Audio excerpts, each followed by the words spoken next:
Anthony Albanese has supported a vote calling on the UK and the US to release Julian Assange. The PM and his cabinet ministers were among those to back a successful parliamentary motion introduced by independent MP Andrew Wilkie. It comes at a crucial time for the Wikileaks founder, who's about to make a last-ditch appeal to avoid extradition to the United States. This literally is the last roll of the dice, and he faces the very real prospect of very speedily, perhaps within hours, being driven out to the airport and put on a plane to the US. Julian's brother, Gabriel Shipton, has come from Parliament House today and is with us now. Gabriel, do you think this move by the Parliament will actually make any practical difference?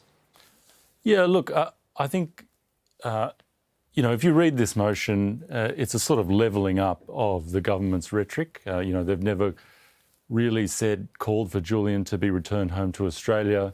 There was a line in there that said Julian is a Walkley-winning journalist and that he's been held over exposing war crimes, essentially. So it was quite a detailed motion, and having the whole government get behind it, as well as the crossbench, 2/3 of the Parliament, the House anyway, get behind it, I think is significant and will be heard overseas. But I think it also gives the Prime Minister and our diplomats a real push when they're talking to their counterparts in the United States, particularly, that they can say it's not just the Australian people, but the whole Australian Parliament, the whole Cabinet have given us a mandate to act now to bring Julian home.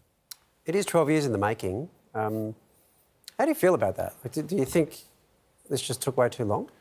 Yeah, look, we're all tired of fighting this, Waleed. We've been doing this for a very long time. And we just don't know what it's going to take, really. We have these sort of milestones that we hit, things that we've been working on for a long time. Millions of people around the world advocating for Julian, world leaders, the Pope. We just don't know what it's going to take to get Julian out of prison. But weirdly, not the Australian government in that period of time. That's kind of the bit I'm interested in. What's it going to take for them to really act, for them to really up the ante, in a sense, and make those, really strong demands that the Australian government would say of Vietnam or China or Egypt or Iran, when Australian journalists or other Australians stuck in political situations in those countries. Why can't we act similarly when it comes to our relationship with the United States? I think a lot of people are scratching their heads now, thinking, what does it really mean to be Australian? Particularly when you have Chelsea Manning, the leaker of this information, has been free, walking around since 2017, but the Australian is still incarcerated without even being sentenced. Gabriel, it is possible that Julian could be extradited to the US as soon as next week, though. Are you prepared for a reality where he faces the rest of his life behind bars?